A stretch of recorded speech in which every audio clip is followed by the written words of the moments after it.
Hey, welcome back to Wicked Smart Golf, aka Wicked Smat. This is your host, Michael Leonard, and this podcast is committed to helping you play better golf without changing your swing. Today, very excited to bring on Derek Belch. Derek is doing big things in business and in golf. We actually met at Torrey Pines in the San Diego city. He is the founder and CEO of STRIVR. He has PGA Tour players he's been working with, even with his company. He's a part-time Golf Digest course rater. This guy does a lot, and he's just launching a new podcast, The Golfing CEO. Derek, thanks so much for being here, man. Thanks, Michael. Happy to be here. Thanks. Absolutely, man. It was a ton of fun to kind of meet up, and that's why I love golf. It's like you just never know who you're going to get paired up with. Sometimes you get people you're like, not sure about that guy. Sometimes you get paired up with awesome guys like yourself. Small world too. That your swing coach is my college coach, so you got to kind of appreciate the full circle moment there. So I have to tell you, when I asked you on the third tee what you did for work, I had this sudden calm come over me because I didn't share this with you during the round. Because in the first two rounds, I had 7 3-putts over 2 rounds, which I'm sure we'll talk about later. And when you told me what you did for work, I'm like, first of all, I'm like, when should I tell him? When should I tell him? When should I tell him about my podcast? But then second, I thought to myself, oh my God, if I had made just one of those 2-footers that I missed in the previous 2 rounds, I would not be paired with this guy.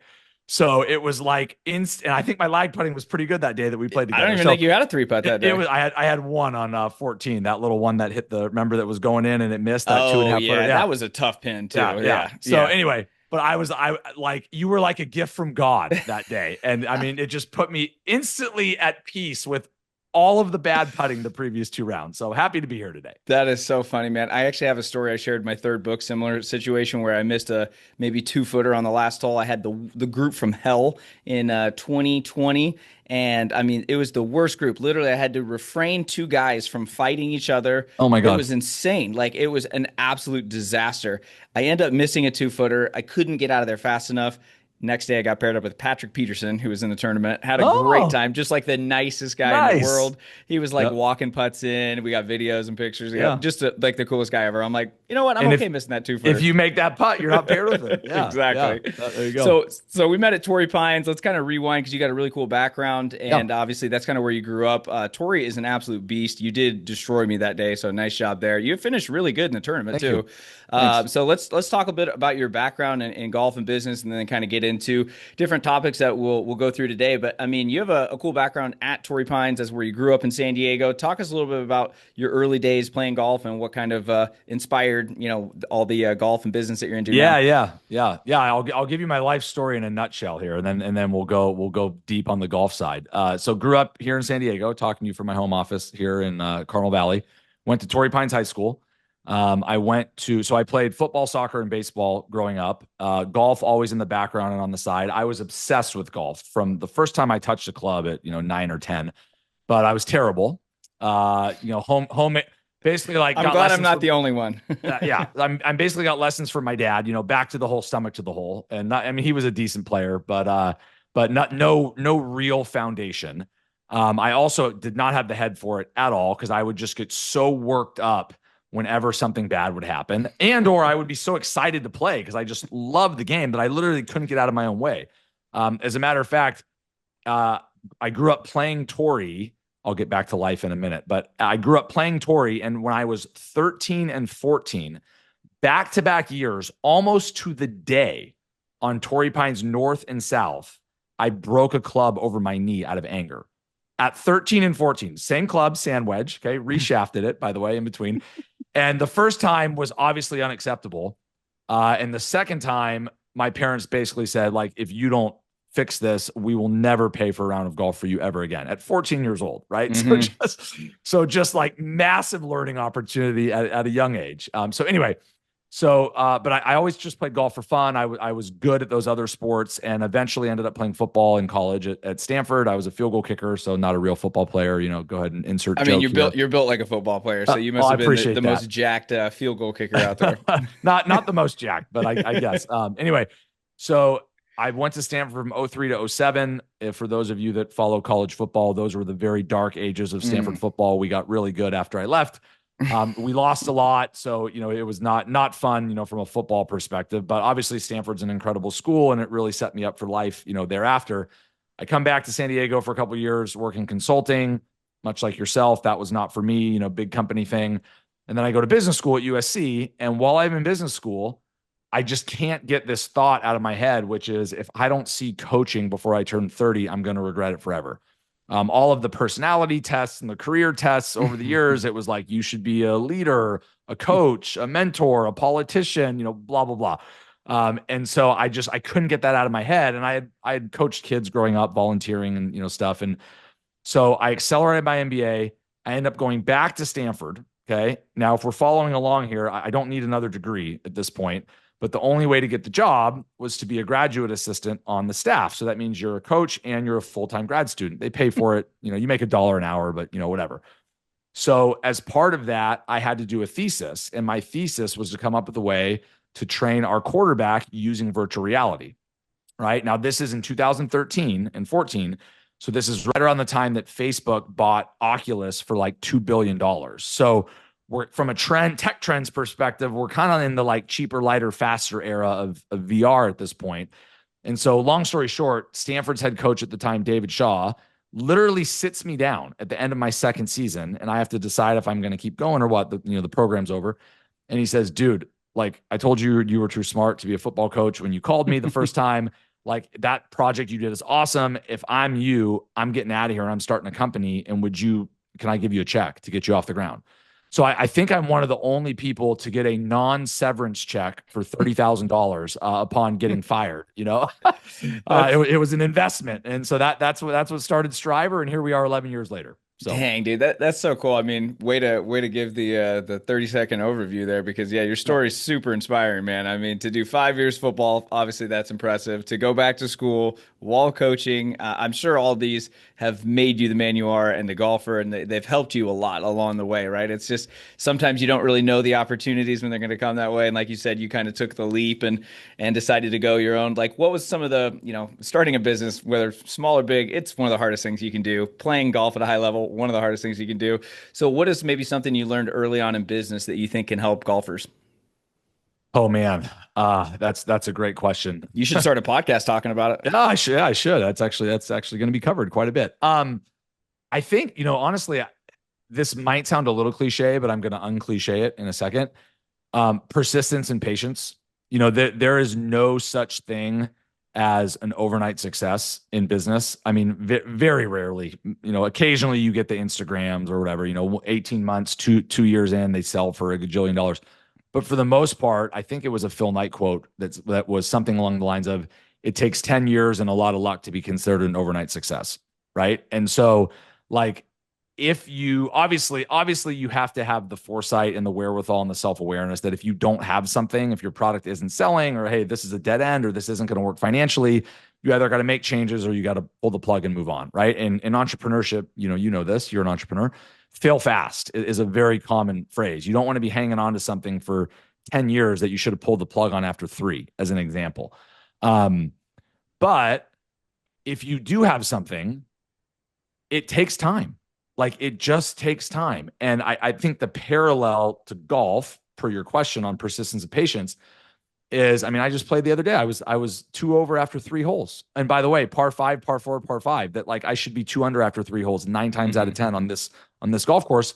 And I end up shooting 1 under, right? Like, cause I just go 1 under, birdie the next hole, par, par, par, par, par, par, par, par, birdie, birdie, birdie, par, par, par, right? Like that's just, and I mean, it was a couple years ago when Justin Thomas won the PGA. I mean, he tweeted after, I hit a cold shank on number 5, and you know what? You never give up. I'm 5 back with 13 to play. You never give up, and I'm holding the Wanamaker right. So I just, whether it's in a round, shot to shot, or the overall scope of your golfing year, your career, your life, if you're trying to make swing changes, like you just got to be patient, and if eventually if you put in the work and you have something, you will break through. So. Yeah, the patient thing, I think social media, Amazon, all that has kind of ruined everyone's ability for patience. And I'm that's coming along from me. That's saying a lot because I'm definitely was not born patient. I've gotten better, still probably room to improve. But yeah, hopefully everyone heard that. Like be patient with the swing changes, with the mental stuff. The mental stuff specifically too. I feel like, trying to help people with that side of things. They're like, well, meditation didn't work for me. I'm like, you did it a week, It's like Yeah. you Yeah. got bad habits sometimes with your golf swing, your mind. You have to kind of update that. You talk a lot, in business or in one of the interviews I was reading. You mentioned the 10,000 hours was one of your favorite books, and obviously a lot of the Outliers, which is all about Yeah. the 10,000 hours. Yep. A lot of people love that book, and I think that's honestly a really good book for business and for golf, just because it's going to take a lot longer than you think. I think to really reach your potential. What is maybe that book or any other books that have like kind of inspired you that you think would help? Maybe even give someone, hey, pick this thing up on Audible or Amazon, but like it could help in golf and in life. Oh man, that's a great question. I don't read a ton, to be honest. Actually, one of the inspirations for my podcast, the Golfing CEO, was a book by Tom Coyne, who does the Golfers Journal Mhm. podcast, and he's the lead editor for the magazine. It's called Paper Tiger, and it's actually about his attempt at going from desk jockey, corporate job to he played in college, so he was good, but to trying to qualify for the tour in 1 year. Mhm. And it was written like 2002 or something, but it's awesome. It's awesome. From a perspective standpoint, super cool, fun read.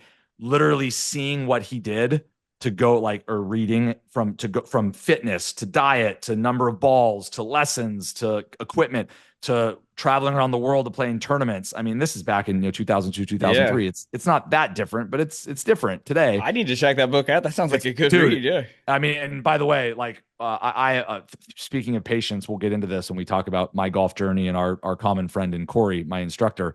I am extremely inflexible, immobile, and like I've had to take the long view on that like it's not going to happen overnight. And if I don't stretch every day or do something every day, it's just I'm not going to get there.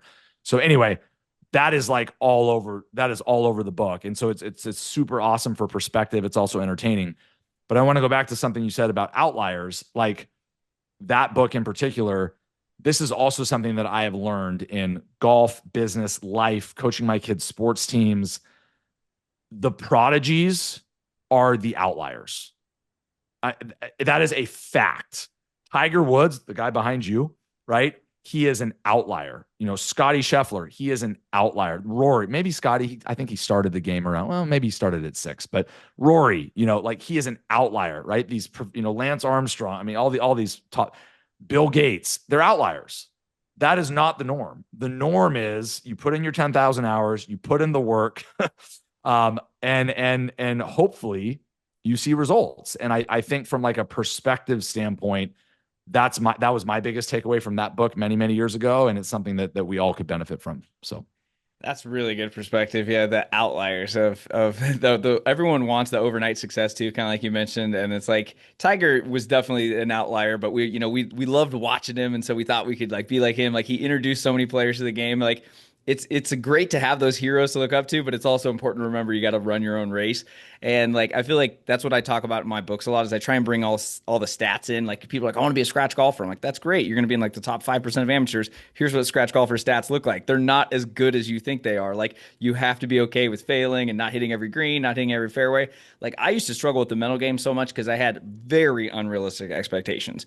And it's like once you start to learn that stuff and hopefully become wicked smart, you just don't get as mad and you don't get like you can't you're not going to outperform that guy or guys that are doing this for thousands of dollars or millions of dollars. But it's yeah. just kind of funny how we build them up and we want to be like them, but then we also have to remember that it is kind of just hey, stay in it, do your own thing.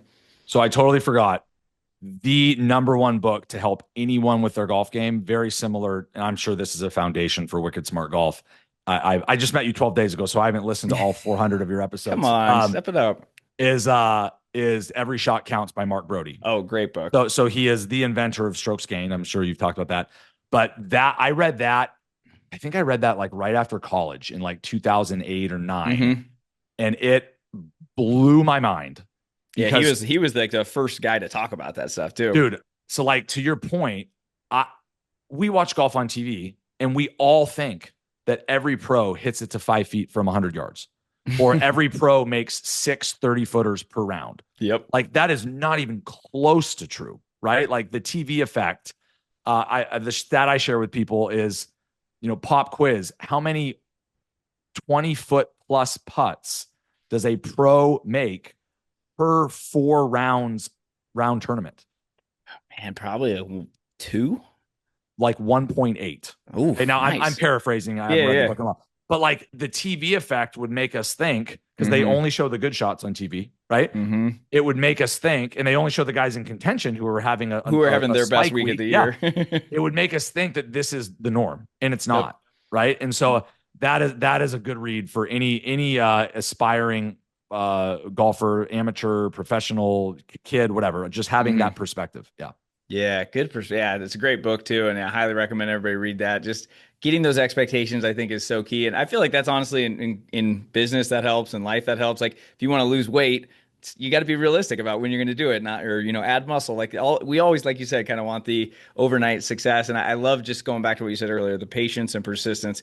It's like if you just keep going, you're gonna bound to get lucky because you're still in the race. There's so many parallels. I actually have a book coming out next year, kind of talking about some of the things that I'm sure you'll cover on your podcast. I'm just curious for people that are career driven in a business. They're just people that are listening to podcasts are usually, type A. They're trying to get better. What are maybe one or two other things you think that could help people, whether it's mentors, coaching, anything that's going to help on and off the course? Yeah. It's funny actually. I just wrote a long email to a friend about this topic over the weekend.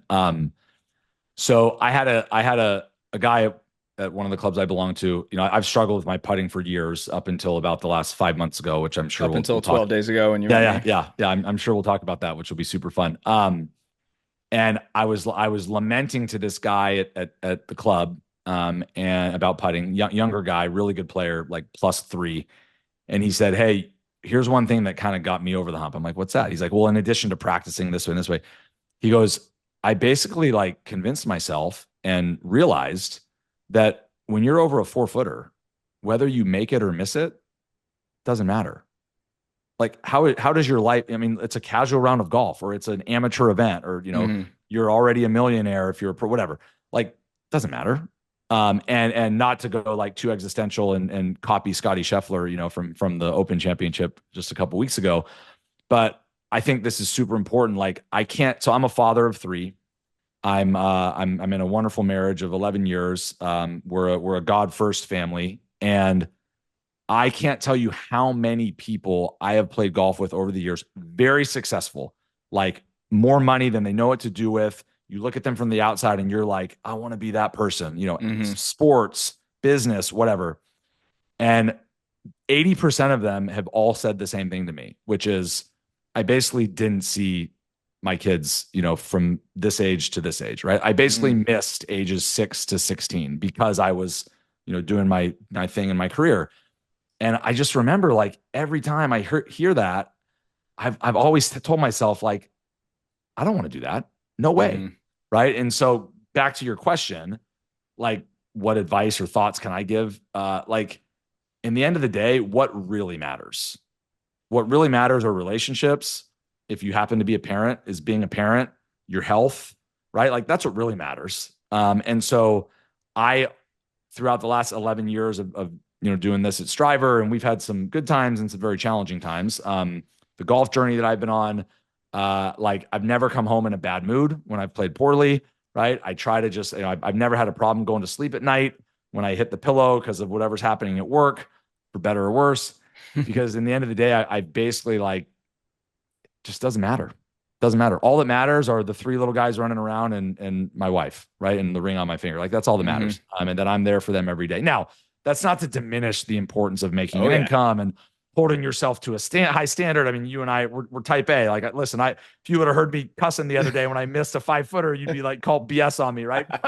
So that's not to say, like, you shouldn't care, or Hmm. you shouldn't try your hardest, or you shouldn't practice or Maybe just not prepare. attach yourself to the results. Yeah, but like, Hmm. like, I just, I loved what Scheffler said a couple weeks ago. He's like, the day that I come home and I am like a worse parent or husband because of what happened Hmm. on the golf course is the day I'm done. And I just, Hmm. I couldn't agree with that more. So I love that. Let's challenge that even a little bit further. Let's say someone does that, because I mean I have a lot of mental golf coaching students, and that seems to be a common thing, is that yeah, it's affecting them off the course as well. So what would you say to someone? I mean, you said you were breaking clubs. I know it was a long time ago, but yeah. you've been there. So is there something off the course they should do? Is it something heading to the course, during the round? Any type of mental wisdom that you can inspire those golfers with? Yeah.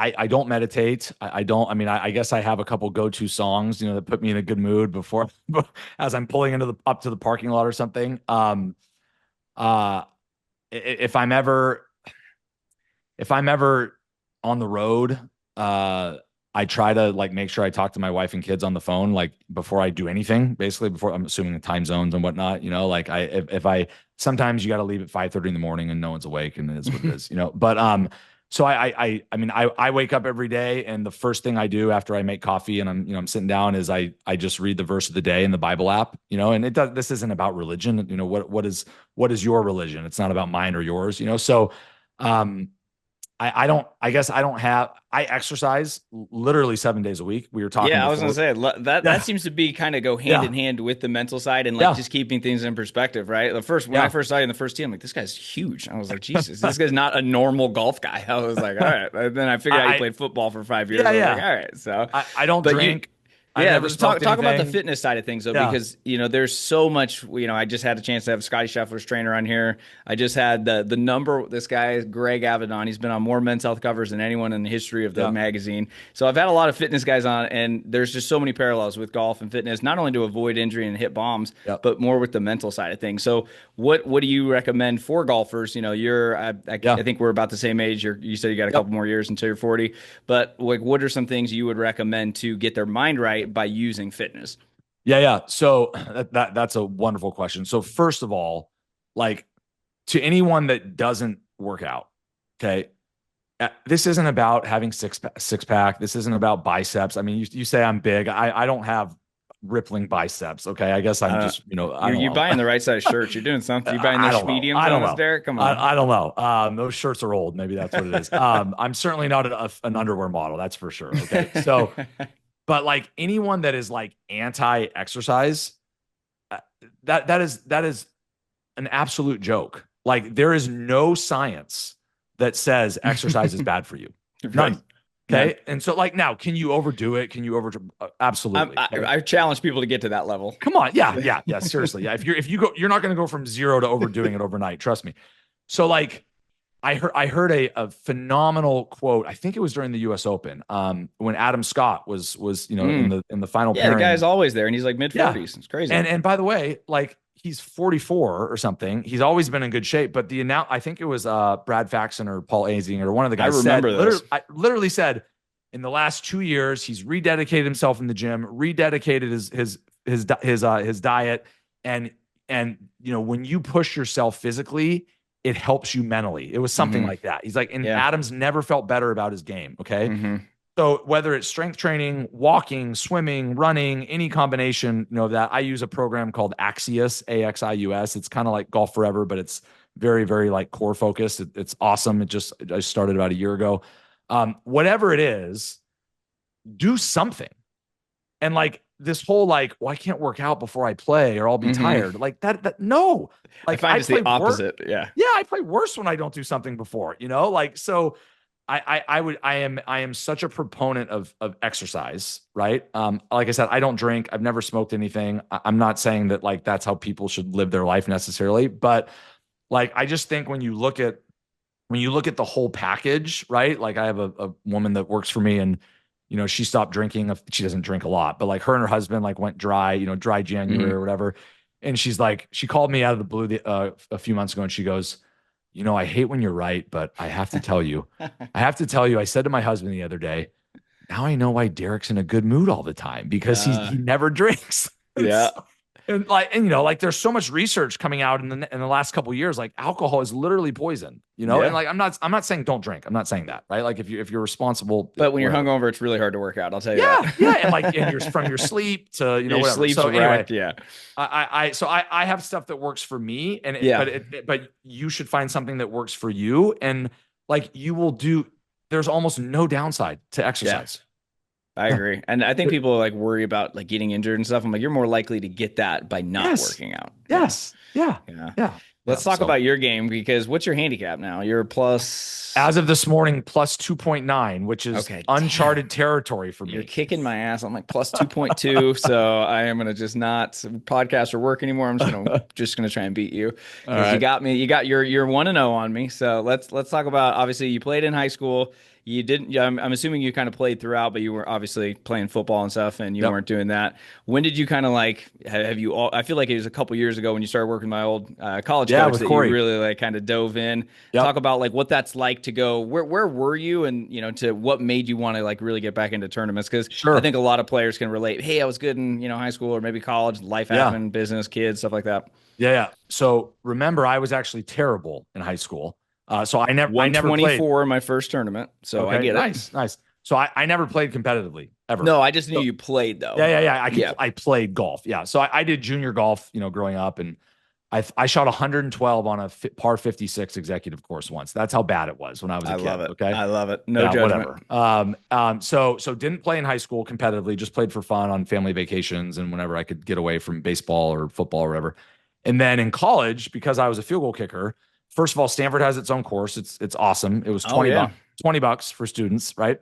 I was friends with some guys on the golf team. A couple of my closest friends to this day from football, a couple quarterbacks, the punter, like they played golf. And so that was the way we bonded. One of my best friends is Trent Edwards. He ended up playing in the NFL for several years. And I'll never forget, like, I sheepishly went up to him in the locker room one day. He was a year older than me. Like, hey, Trent, I heard you play golf. Like, let's play together sometime. I love it. And he's probably like, who's this little kicker? And lo and behold, he said, absolutely, dude, whenever you want. And we just, from the first round, we became best friends. Hmm. So anyway, so because I was a kicker and I didn't have as much of the physical wear and tear on my body, Hmm. and just candidly, like I didn't even drink in college. I never have been into partying. And so I'm not kidding. Like my friends and teammates were out partying on a Friday night and I'm going to bed at 10 and waking up at 6:30 to play, Yeah. and like we had a 7 p.m. kickoff. I'm redshirting and I don't need to be at the field till, to the locker room till 2. I'm playing golf at 7 a.m. I Like, love so it.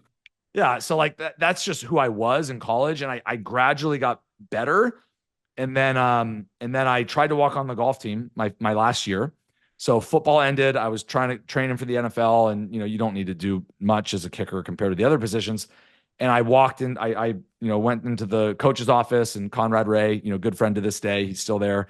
And I talked about walking on, and he's like, "Well, it's kind of late, but why don't I just, it's January and the season's over in 6 months. You don't have another year of eligibility, but why don't you meet me at the range tomorrow? Let me just see what you got." So he basically like gave me a couple lessons for a month and let me hit balls, at dawn before anyone showed up at the team facility. And I had never been coached on like what you're supposed to do in the golf swing. So you were YouTube, all self-made swing. all self-taught. YouTube was not even a thing when, this was in 2006, 7. It was just, it was a thing, but like there were no golf lessons on YouTube. Right. So I read Golf Digest, big deal. So he taught me enough. And the biggest thing he taught me was, hey, you're using too much hands, too much wrists. Like you're going to get in your first tournament and you are not going to be able to feel your hands. Trust me. And lo and behold, so I didn't end up making the team. I mean, it was just too tight. And he's like, if you had come 3 years before, I would have taken you and made you a project, but can't do it. Sorry. So lo and behold, all I worked on for the next like few months was like taking my hands and wrists out of my chipping, my pitching, my putting. And I get over that ball. 1 year later, I'm playing in the California State Amateur qualifier for the first time, first tournament ever at 23 years old. And lo and behold, my hands are shaking over my first chip shot. I'm like, damn, he was right. Then I missed my first 4-foot putt. And guess what happened? On the next 7 4-footers, my hands are shaking. Right. Yeah. So that was what got me going. Okay. And then flashed, 3 or 4 or 5 qualifiers a year, even par a couple times, 87 plenty of times. This is over the next decade. And then we moved back to San Diego 4 years ago in 2021. And for the first time in my life, I live 5 minutes I joined a club for the first time ever. I was a public golfer growing up, and I live 5 minutes from the club. So there's no excuse to not actually be able to get some lessons and also practice. And I'll stop in a minute because I'm sure you want to ask a ton of stuff. But I met Corey at the farms at our golf club here. And Shout out to Corey Scoggs, Corey the Scoggin. college Yep. golf coach that even he made. I was his project, by the way, so Yep. that's Yep. kind of Oh, funny. great. Oh, I'm his second one. He's good. Clearly he knows what he's doing with us. And so I will just quickly tell you how that relationship started. Then I'm sure you've got a ton of questions we can take where you want. But the first thing we did this is in March of 2022. The first thing we did was he walked 18 holes with me. That he had seen me hit on the range from far away, but he's like, I don't care. I want to just see what I'm dealing with. This guy's like shot even in a tournament before. He's also shot 90. So like, what's going on here? Okay. So he walks with me. He asks me to talk out every shot and let him know what I'm thinking, where I'm aiming, etc. And then at the end of the round, he says, okay, a lot of what you told me that you think is wrong. Good. Self-awareness. And a ton of stuff that isn't even on your radar. And he says, you are unlike most people that I work with. Your golf IQ is off the charts. And usually it takes me 10 years to get someone to figure out how to play the game. You're good. Your problems are physical, just like you thought. So what do you want to do? Do you want to just shave a few shots to get into like qualify, once a year for something? Let's just go chip and putt. Or do you want to do an overhaul? And I said, option B. Because you told me that on the fourth hole of our round, and I was like, man, and you went what, 18 months or something? It was a journey. Yeah, I mean, so first of all, I had the shanks for 4 months, and I played through them, kind of like on the course and range, or both. Oh, everywhere. U.S. Amateur Qualifier, July of 2022. Only time I've ever walked off a golf course. After the 27th hole, I had 3 shanks. And one of the guys in my group was in contention, Tommy Morrison. We're starting to hear that name. Actually, I think he's about to graduate from Texas. He was in contention, and I literally walked up to him. I'm like, sorry, dude, I can't do this to you. Like, this isn't fair. He ended up making it, by the way. So my cousin was caddying for me, and I walked off. But I just kept going, and eventually I got through it. And then, yeah, as you said, it took probably another 12 to 18 months to get over the hump on the things we were trying to change to where it was repeatable. Listen, I don't have a perfect swing. I know that, but that was, so that was the journey. And here we are today. And now you're almost a +3, which is like 0.001% of amateur golfers. And I shot 63 a couple months ago, which is like, I'm just mind blowing. So that's anyway. Amazing. Well, I mean, kind of goes back to your first lesson, right? The patience and persistence. I mean, that's most people, they hit a few shanks and they're out of there. Yeah. They're not good. They're like, I'm just going back to my old swing. So that's actually really good. Let's talk about the swing change and the mentality behind that too, because it doesn't, it depends on where you're at in your game and your journey and your goals. Like you said, some players are just like, I'm not trying to be a +3. I just, let's shave a few. I'm good. But for those of players that maybe are thinking about making a swing change or have been working with a coach they trust and they feel good about it, but they're not seeing results yet, any advice you'd give them to kind of stay patient and persistent? Yeah. Okay. So, if and when anybody listens to my podcast, The Golfing CEO, we're going to talk about a lot of this stuff, right? But I will do some summary. And I'll give Corey a shout out too. And I think you're going to love this based on what I know of Wicked Smart Golf in the last 12 days since I met you. So I have known forever that putting is my Achilles heel. Okay. And I'm kicking myself for not addressing it sooner, which we'll talk about. But when I started with Corey, the first month was just grip posture alignment. Okay. And I'll try to, I know you and I are on video so we can see each other. I'm not going to stand up and start swinging, but I agree with your philosophy almost 100%, which is once you get to a certain point, swing mechanics almost don't matter, right? It's decision-making and mental, et cetera. But for many amateurs, even good amateurs that are self-taught, right? Most of us are aligned to the right of where we think we are 9 times out of 10. Agree. Okay. And so my over-the-top move, Corey made me realize very quickly, actually isn't really that bad. It's just my brain trying to hit the ball where I'm looking relative to where my feet and shoulders are aligned. Okay.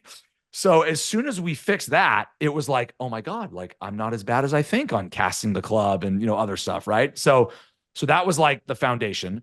Then we worked on foot pressure and just the, how weight transition and, lower body and what your feet are doing. Okay. Then we started talking about, more of an upright backswing, But then even before shallowing the that, it club. was fundamentals was the first month. Like Fundamentals. I just Yeah. people always are looking for the YouTube tip, the Yeah. Instagram one thing. Yeah. But even myself, like I've been just kind of going through the motions lately with golf, and I'm like, when I'm intentional but back in practice, I'm just going to the fundamentals. I got my grip Yeah. trainer. Like it's just so boring. People are Yeah. looking for it to be sexy though. Scotty Scheffler, that whatever he's doing on the range before Yeah. every shot. Okay. Yep. So this is my plug for Corey, and there's a lot of coaches out there like this, but not enough. And this is what's gonna hopefully really resonate with your audience, given what Wicked Smart Golf preaches. So basically, I chased staying in posture and eliminating early extension for 2 years. Okay, partly out of like vanity with my swing, I guess, consciously or subconsciously, and partly out of like, well, hey, today I just turned 40, but today I swing 120, but I'm not going to be swinging 120 when I'm 60. So I want to like fix this technical stuff now so I can play the game from a Hmm. longevity standpoint, which is a totally fair logic, by the way. Yep. Okay. So Corey, so as we talk about on my podcast, I'm a psycho and I'm completely delusional. And my goal is to qualify for a PGA Tour event before I turn 50. Okay. And that's out there. You have a lot of listeners, so that's out there. I don't care. All right. So Corey said, hey, here's the deal. After 18 months of working with him, he's like, you are so immobile. You can't stay in posture. You can't do it. Like your body cannot do it. You've had trainers tell you that you're not going to like, you can't do it.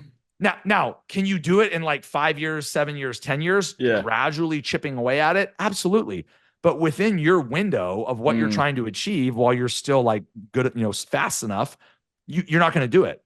And so like what I need you to realize, he's showing me pictures on his phone of Payne Stewart and Scotty Scheffler and guys that like don't actually have Will Zalatoris side bend. Like Payne Stewart was like almost an early extender if you go look at the video. Okay. So he's like, you are doing 7 things good enough in the golf swing, borderline perfect. These last 3, like you got to learn how to shape shots. You got to learn how to feel the club face being square through impact. You got to spend more time chipping and putting.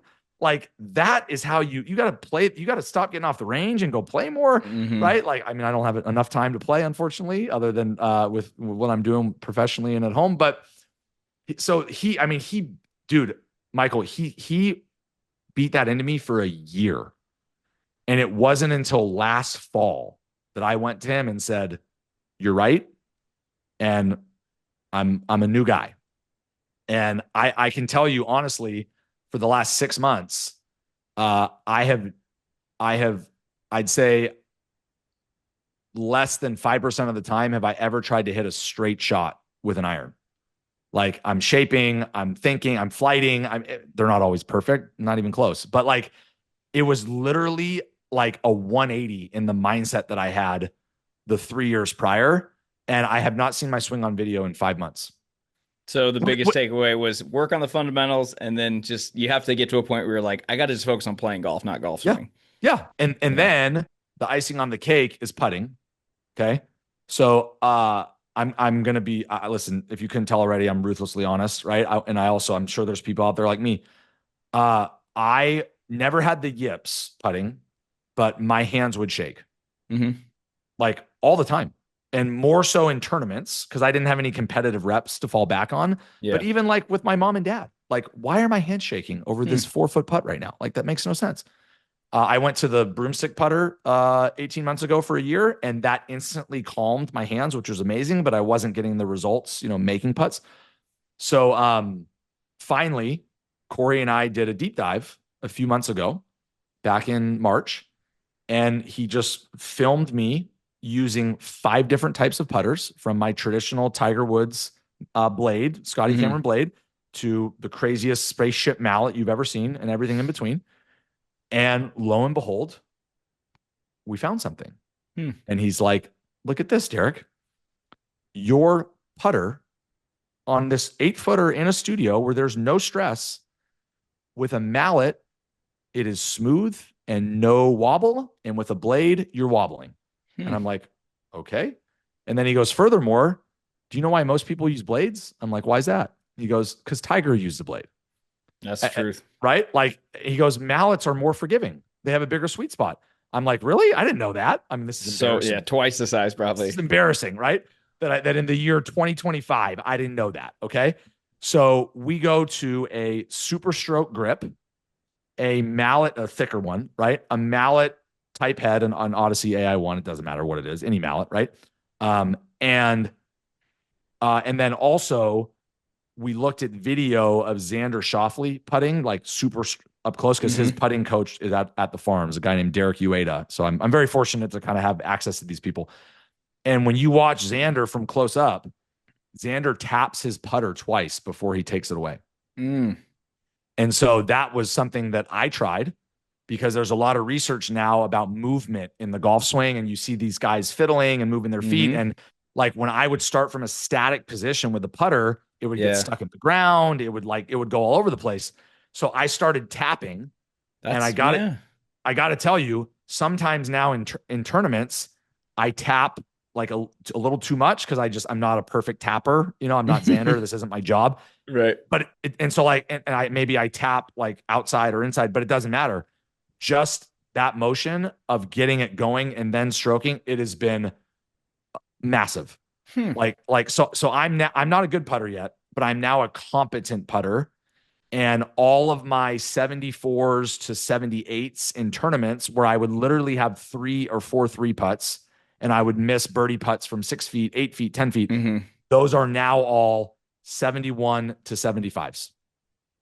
Yeah. And wow. I've never heard the double tap. You know, I think I see it, but I've never actually seen any research or like even dug deep into that. So that's interesting. I mean, the whole goal of this podcast is just to talk to different people like you or anyone that's really good and just hear how you play or how you practice. And then everything's going to resonate with different people at different times. That actually is one that I think will really hit home because I just had a mental coach a couple weeks ago all about the yips from a mental and psychological perspective. But sometimes for me, like it's counting backwards, you know, when I'm over the ball or it's a little forward press just to get the putter started.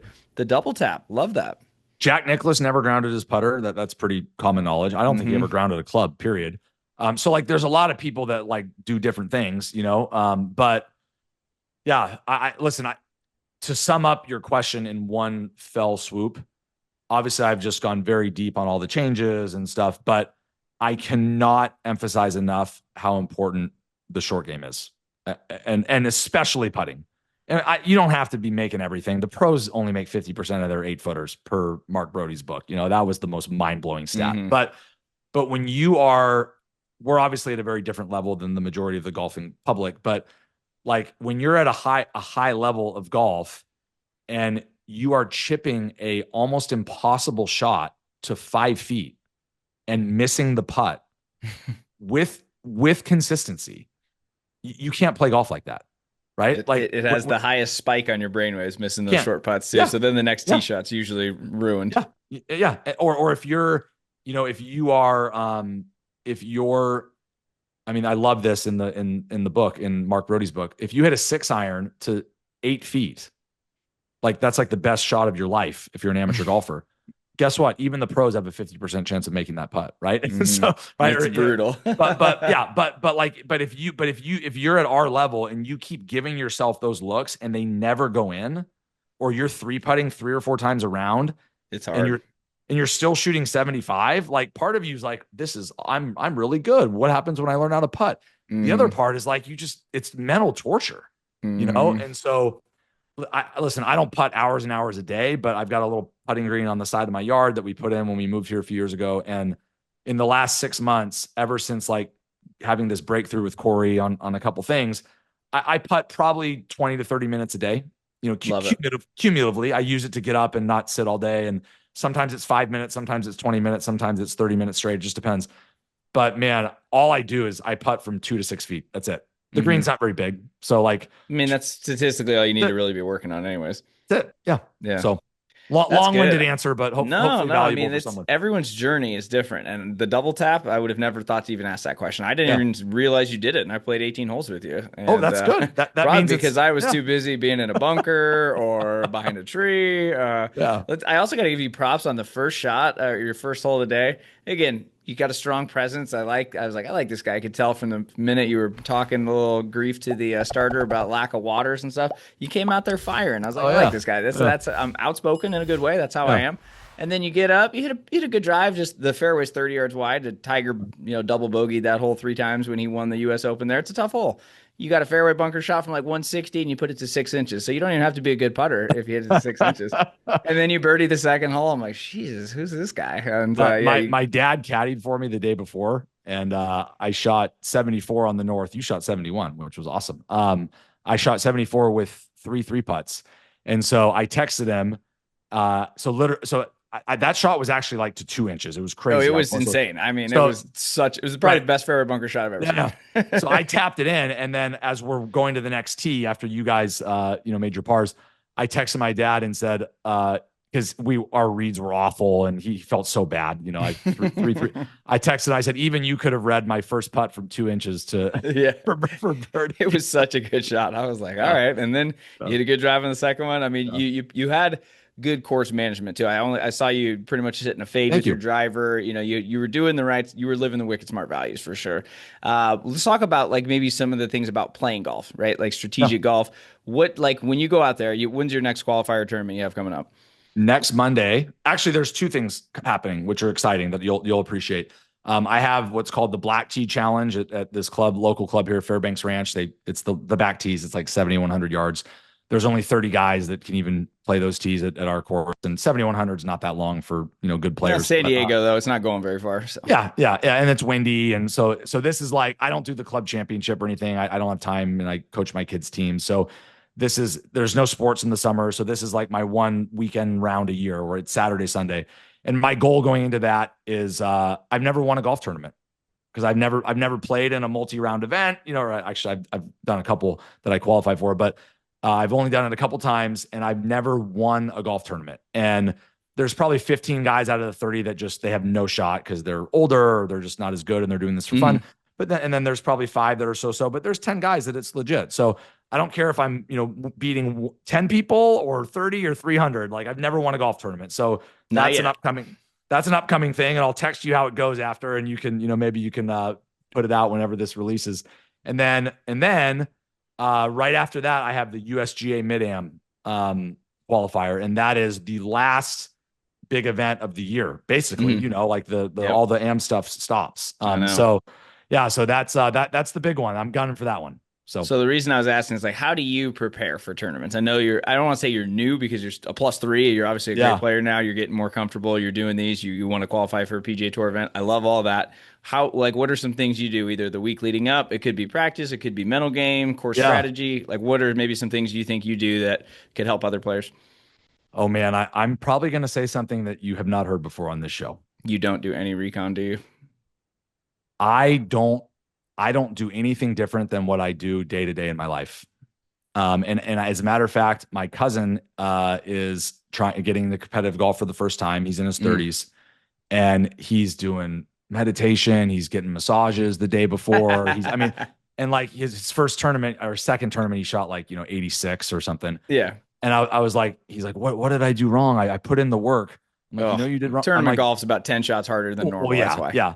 But I said, you know what you did wrong? He's like, what? I said, you didn't go to work the day before your event. You didn't pick up your kid from school the day before your event. You did something different.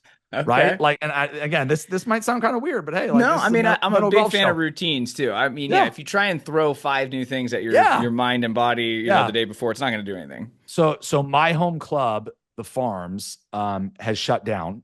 It's been shut down since March. They're doing an amazing renovation. So, and then Fairbanks, the other place I play at, the driving range, they did a driving range improvement project. That range was down for 3 months. So I have not practiced in 5 months, unfortunately. I wish it weren't the case, by the I way. was gonna say I saw a solid game at Torrey, so well Yeah, done. so I'm listen. I'm not trying to. This isn't narcissistic. Trust me. I wish I could practice more, but with work and family, and I was coaching 3 baseball teams this spring with my kids. Um, this actually, you'll probably like this. I stopped practicing not out of choice, and I just started playing. Mm-hmm. And I've played more golf in the last 5 months than I have in the last 5 years. Part of that's just because I haven't had to travel as much for work. Part of that is I wouldn't practice. I haven't been able to practice. So any practice time has been like an hour of chipping and 20 minutes of putting, and then I warm up on the range before. So So you made it seem like you're not touching a club. You're just playing more golf with less practice and okay. correct. Yeah, it's Yeah. not like I'm going Yeah. 12 rounds between touching a club for sure, to be sure. So basically what I like to do before a tournament is sometimes I play blind, which I just have to. I've never been there before. It's an hour away. I'm not Have playing you a checked practice out round. the shot pattern app? I've heard of it. I haven't gotten into it. I think you'd really like that one because it's Yeah. just so easy, and you can have if you can even look at the course like the night before, and then when you get there, it has a different Okay. mode, and it gives you Cool. it has practice round mode or Yeah. like when because you can actually track your stats in there if you want to. Okay. It's really cool, but it's one of my new favorite ones. Okay. Cool. So I will look into that. Thank you. If I've played the golf course before, which 8 times out of 10 I have, I'm just playing it in my mind literally for 2 weeks leading up to the event. Perfect. Yeah, That's what like I'm talking about. yeah. So like I've played this one in the mid am 3 times before, and I've never teed off on number 1, only on number 10, and number 1's like a pretty straightforward par 5, and I'm teeing off on number 1 this time. I just got the tee time, so that's exciting.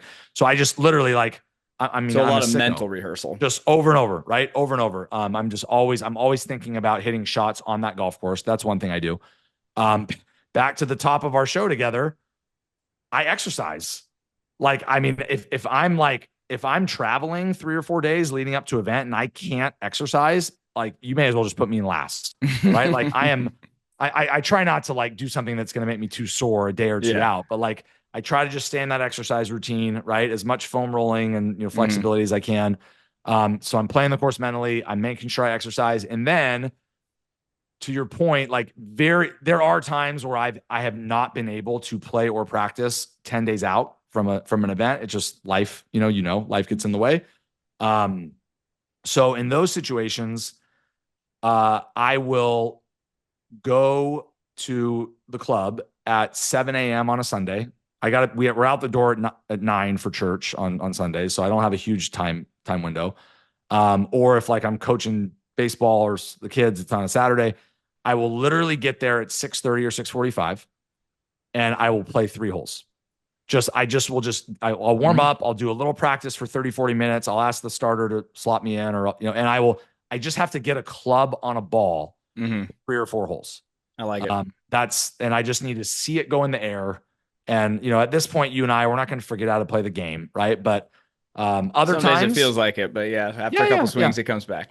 Yeah. Other times, if I know I have an event in 2 weeks, like I'll try to play 3 times or 4 times before. It just depends. Yeah. Two things though. I hope everybody hears or watches. There is just the mental rehearsal. I think that's so great to just be able to go through that and relive those shots, or think about the shots you're going to hit, or think about good shots you have hit there, and play more golf, man. I mean, the driving range is not golf. It's just such a flawed system we have. We need practice golf courses. It just doesn't exist though, right?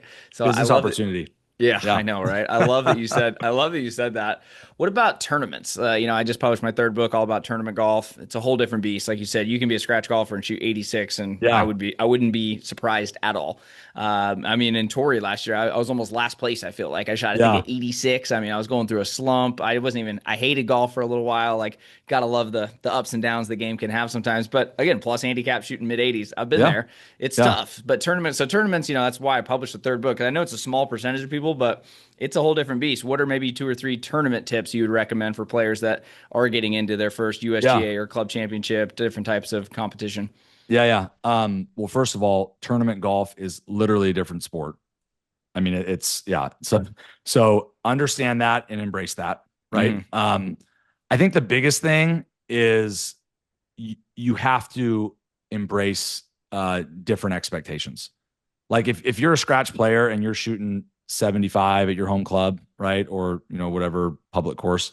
If you've shot par, if you shoot in the high 70, whatever, like if you are playing in your, I mean, my cousin right now, like he's a year into his journey, and I literally tell him before every round, just shoot in the 70s. Like if you shoot in the 70s in competition, you are good. And especially if you're beginning your tournament journey, that is really good for the first couple of years. Really good. You have to embrace the nerves. You have to learn how to play under pressure. You have to putt everything out. Cannot emphasize how different that is than day-to-day casual golf. You have to putt everything out. Especially Massive. at Torrey South when you're above the hole. Oh, I watched someone the other day in a tournament miss a 18-inch putt. Like great player. Yep. By the way, he shot 70 in that round, 2 under. He missed an Mm. 18-incher. He just hit it too hard and it went around. So expectations are critical, and anything under 80 is really good in competition, especially when you're starting your journey. Okay. Now I actually would love your perspective on this, given who you are and your line of work. I am an anomaly with tournament golf. So for the last, and this is something I've talked to Corey about for a long time, and I prepared some stats for you just to emphasize this a little bit. Love it. So I, over the last 5, 6, 7 years, pre-Corey and then up to Corey, pre-swing changes and swing changes, I pretty much suck in a casual round, and I'm like a different player in a tournament. That's impressive. I'm like the Brooks Koepka of amateur golf. Okay, not this year, but yeah. yeah. Now I will say everything other than putting. See previous discussion on putting. Sure. But like I'll just slap it around when I'm playing with my buddies or when I'm meeting someone for the first time and I'm trying to get to know them and I'm not focused. I'm not thinking about distance. Whatever. I'm on autopilot. And then I get in tournaments. Maybe it's the kicker in me. I don't know. And I don't miss the center of the face. And now I can't explain it. Yeah. To me, it would just be because you're focused. I struggle in casual rounds. I really do. Like I played yesterday with some friends. It was fun, but like there was no money on the line. We were just playing and I didn't play that great. I had fun, which is okay. Right. But yeah, I mean, for me, I need either money on the line. I need just something. And that's why I love tournaments. It gives me a reason to practice. And then I have to put everything out. The course is hard, all the fun stuff that we talk about. But that would make sense for me is that like you just you have to focus more and you're not just like kind of laxadaisical. That would be my professional opinion. I completely agree. Even money on the line actually doesn't help me, which is weird. Really? Okay. And I'm not rich, trust me, guys. So I don't like losing money.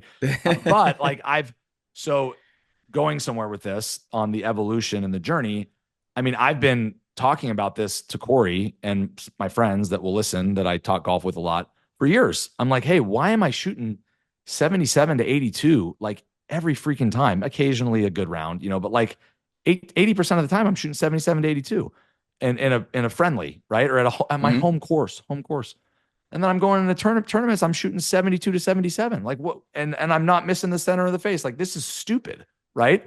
So not only is it weird, but also it's not helping my tournament play because I'm not getting enough reps around or below par. Okay. So like that has been a major issue for me. Like and maybe others out there can resonate. Maybe it's the opposite problem. I don't know. But I'm happy to report that this year in 2025, I got over the hump. And I'm similar. Here, I got this for you I listened to enough episodes to know that you like to go into stats sometimes. Okay. So here you go. Overall, first of all, like this is something that's really cool. Overall average score in 2024, 78.14, just gross average score. So far in 2025, overall average score, 75.86. So I've taken almost 3 shots off my game just with putting, just to be very blunt with everybody. But now here you go. Average casual round score, 76.63 this year. You're the anomaly for sure. I wouldn't have written that book if everybody was like you. Average tournament score, 74.46.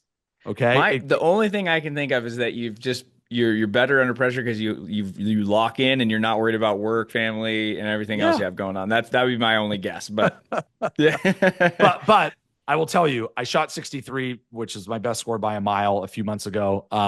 I shot 69 on my last round in my What'd 30s. you learn from the best round of your life? Ooh, that's a great question. Well, this is going to be a very simple answer. I didn't miss a single putt under 12 feet. Mm. Didn't miss So a it's single putt. exceptional putting day. Yeah, exceptional. And like literally didn't miss Okay, a so why were you single putt. putting so good that day? Probably just matching pace and line. You know, I mean, just I read everything correctly and I hit the putts with the right pace. So Yeah, you and feel like you then were you had a convincing read and then stuck with it. Yeah. there was zero doubt over every putt as to where I Mm. should hit the ball. Now maybe I wasn't going to make it, but there was no like I'm over the ball and I used the Yeah. line. That's And why the yeah, reason I asked those because I encourage players to dissect their best rounds as much as yeah, possible so we can, have more of those yeah, yeah. tendencies kind of go over. That was a weird one because it was just a casual round with friends, a couple guys Mm. that I'd never met before. So that was like for They me, probably were like, "Who's this guy?" yeah, seriously. I started apologizing after I kept making the putts because I'm like, sorry. But actually two of them were former big league pitchers, so they were treating me like I was throwing a perfect game. They're like, we're Oh not yeah. high fiving you. We're not. Don't So screw it up. anyway, but so 63 earlier this year, a 69 the day before I turned 40, which was cool. A bunch of 73s and 74s. I haven't shot 80 in 15 rounds. And this isn't to brag, trust me. It's to say, and then tournament rounds, the last few rounds have been 75, 74, 71, 72, right? So everything's getting tighter, Hmm. which is like super cool. And I'm convinced that getting over the hump on the casual rounds, specifically with putting, Hmm. and like putting, and my parents want to hit back a 3-footer. Nope, I'm putting that, right? My buddies, oh, Hmm. that's good. Nope, I'm putting that I 4-footer. I'm like putting that. that. Yeah. So like that's been massive. And now when I'm in my tournament play, I always used to say for years, I don't have enough competitive reps to fall back on the nerves and the shaky Hmm. hands. But that's not an excuse anymore. I've been playing Hmm. tournament golf for 15 years at this point, right? And Hmm. so now the casual round play where I have a chance to shoot in the 60s. I have a chance to make 4 birdies in a row. Like now I'm getting that foundation where I can rely on it in tournament play, So Yeah, one thing even before getting into your podcast here, I actually am a little annoyed I didn't ask you right out of the gates when you were talking. I didn't realize you were a kicker. What kind of like routine did you have as a kicker? I imagine it was just like clockwork. Is that kind of translated to your pre-shot routines on the course? yeah, I mean it's so the similarities between kicking and golf are just so similar. From like the actual motions and the physical Hmm. parts to the fact that you have to have a short memory and you got to move on quickly to Yeah. a lot of you're only as good as your next kick, right? You're only as good as your next shot, not your last shot. So and obviously pressure, screaming fans, Hmm. et cetera. Um, so that is helpful, but I haven't kicked the football in front of people in 20 years. So, But I'm sure so you had a yeah. process for Okay. that. So I did. And this is something, however, that I think is super important. Like, and you mentioned this before. Corey also got through to me. Like, don't just keep doing the drills and don't just keep chasing the swing Hmm. and the perfect shot. Like, play golf on the range. Right. And so one of the things that really helped me my senior year with kicking that kind of got me over a hump, like we were talking off air and I mentioned this before, I'm very stiff and I stiffen up very quickly. So in practice at Stanford, we do all the kickers usually do all their stuff before practice. And then you get field goal period, punt period, and then you're done. And they say, have Hmm. fun, just sit and watch on the sidelines. And the rest of the guys do their thing. So most kickers, like they shut it down or then they do cardio, they do core work, they watch, whatever. They kick more balls. I realized my senior year, you know what I should do? I should just simulate a game 2 days a week. And I should literally practice standing for 10 minutes. And I should go out on the field with the snapper and the holder. And I should just throw the ball out there and I should do one kick because Hmm. that is how it works in a game.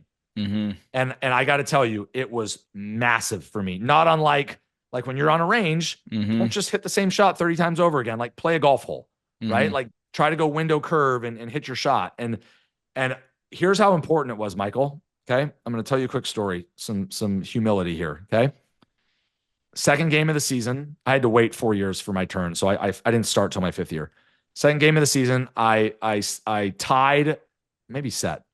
A Stanford record. I made 3 field goals in the first half, and 2 of them were over 50 yards. No one had ever done that Nice. before. Okay. God, I couldn't Okay. kick Hang a on. field goal 5 yards. Hang on. Hang on. Hang on. This isn't a happy story. Uh, with a month to go, I tear. I injure my hip flexor, a slight tear in my impingement, my hip flexor. So I actually could not do that routine anymore because Mm, I like when I would stiffen up, it would get so stiff I actually couldn't kick. Right. So like I was fine when I was loose but like I couldn't. So for me to stand for 10 minutes and go do a practice kick like I was doing all year, 2 days a mm-hmm. week, would actually make my body worse. Okay. I started the season 11 for 13 and I finished the season, I think 6 for 15. And one of those games was against Notre Dame on national television, and I went 0 for 4. I missed 4 field goals in one game. So, by the way, I think about that game every day of my life. I have, right? But the point of this is because you asked the question about preparation and what do you do and how the translation, right?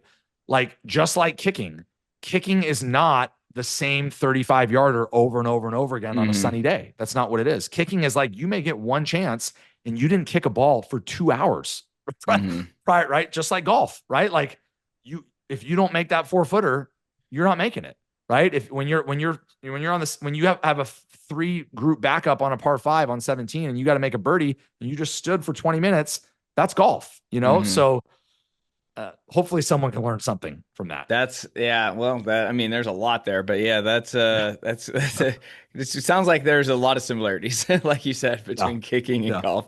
For better Tell or us, worse. Yeah. yeah, right. Tell us a little bit more about your podcast before getting to the last question. I'm really excited Yeah. to have that get started. Yeah. I'll make this quick.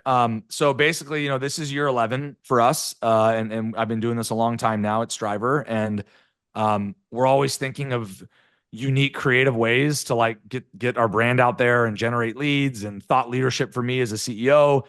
And honestly, like, so we're launching a new product, which is more augmented reality focused than virtual reality focused, more like AI video than what we've been doing for the last 10 years. So it's super cool. We're very excited about it, but it's in the early stages. And I know you're more of a one-man show, a little different than me, but you're a CEO and that the evolution of a CEO is less rolling up your sleeves and doing the work yourself and more delegation, mission, vision, strategy, right? So I'm in year 11. So like if I'm like punching the numbers into Excel every day, like I'm probably doing something wrong. Like that's just I need to be delegating those things. So anyway, long story short, a few months ago, almost in the middle of the night, I woke up and it all came together, and I was like, you know what? I read Paper Tiger. I've read blogs and other books, and you hear about people pursuing things and they write a book about it, or like this is not like a new idea necessarily, but I should like chronicle this journey. I should chronicle the startup journey in parallel with the golf journey, 2 borderline impossible things that you mentioned when you kicked off the show. Statistically, not even statistically improbable, statistically impossible. Okay. And I'm doing both of them at once. So that was the thought. It kind of all came together. And then I'm very fortunate. I've made a ton of amazing relationships through golf over the years with athletes and Fortune 100 CEOs, and a lot of them are our guests. I've already recorded a bunch of episodes. By the time this airs, hopefully we'll be live. And I have access to some pretty cool people that are very successful. They love the game, and so I'm like, why don't we just put all this together? So there you Mm-hmm. go. Yeah. So is it going to be for business and golf then? Is that kind of the core audience? Yeah. The high level, the intersection of golf, business, and life. Love it. But the parallels are, me and my pursuits, and getting to meet folks like yourself that can help me on that journey. And then also, just talking to day to day, kind of your standard podcast stuff, like you interview people, and you're going to come on our show, which I'm super excited about, and I want to hear about your story and specifically like your business and the things that you've gone through in your journey. So. Yeah. Awesome, man. Well, Yeah. definitely. We'll link to everything down below. It's the Yeah. golfing CEO. Is that going to be doing the Instagram and everything yet? We'll find out. I'm not on social media myself, so that's going to be a tall order for me to fire up an Instagram account. But The last man in the U.S. I That's know. staying away. We'll have YouTube. We'll have the website. We'll have all that, and TBD. I love it. Some of our guests are pretty high profile, and I assured their social media and comms teams that we wouldn't be exploiting them, but please just Mm, come on the show. So we'll see. I don't know. sure. I love it, man. Well, we'll definitely Yeah, link to everything. I'm rooting you on. yeah, It's gonna be a lot of fun. You've had a really cool journey in golf and definitely in business. So excited to hear more myself. And for my last question, I'm just curious if you could go back to maybe 15 years ago, if you would, kind of like you said, you were getting started with business, getting started with golf. Like, what's the one piece of advice that you wish you would have that you could tell that former self? yeah. This is something I'm very fortunate to speak to undergrad classes and graduate schools, and I always end on this. Well, actually, two things. Here's a basic one. One, don't do social media. It's the devil. It's terrible. Not for business, not for business, but for the day to day. Oh God, just Stop scrolling. so many bad things. But we'll come back to that later. Okay. In all seriousness, uh, yeah, this one's actually pretty simple for me. Always do your best. Always try your hardest. Always put your best foot forward. Always be respectful and leave a positive impression, because you never know when when that person and you are going to intersect down the road. Mm, So on a personal level, when I played for Jim Harbaugh for 1 year, he came nice. in. My last year was his first year, and David Shaw was on that coaching staff as his offensive coordinator. And kickers and offensive coordinators don't interact very often.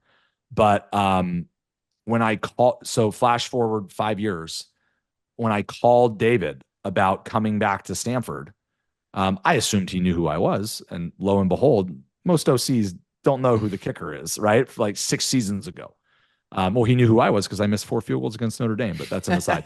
Uh, and literally on the phone, he said to me, Derek, I got to tell you, like, I always liked you. I respected you. I could tell that you knew more. You were more than a kicker. You knew more about the game than some of the position players. You worked your butt off. So, like, I would love to have you on the staff. I'm like, Mm, wow. Like, if I had like half-assed it around that hmm guy, right, or like hadn't been personable, right, and then flash forward to me being a coach on the staff, and for 2 years, and then I leave to start a company. Guess what happened once the company became successful? I got 5 phone calls from former players asking for a job. Nice. And right away, I'm thinking to myself, like, what was this kid like? Did he work hard? Was he lazy? Did Mm, he mouth off? I would call David Shaw. Hey, has so and so changed since because he was kind of a a hothead, right? yeah. So like you never know when you are going to cross paths with someone again. You never know if you're going to need their help. You never know if the tables will turn and you're going hmm to be their boss. Like, you never know. So always put your best foot forward. Always try your hardest. Always make a positive impression. Don't be an asshole. Sorry, edit that word out if it's not allowed on the show. Have Um, at it. yeah, you're from Boston, I think, right? With Wicked Smart. Yeah, you don't care. Just seen too many Boston movies. Yeah, I'm yeah. actually from Oregon. Don't tell Oh, anybody. okay, okay.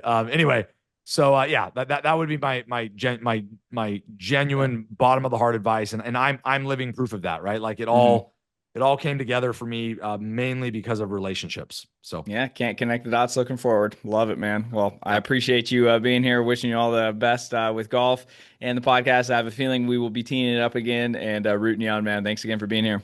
thanks, Michael. Appreciate it.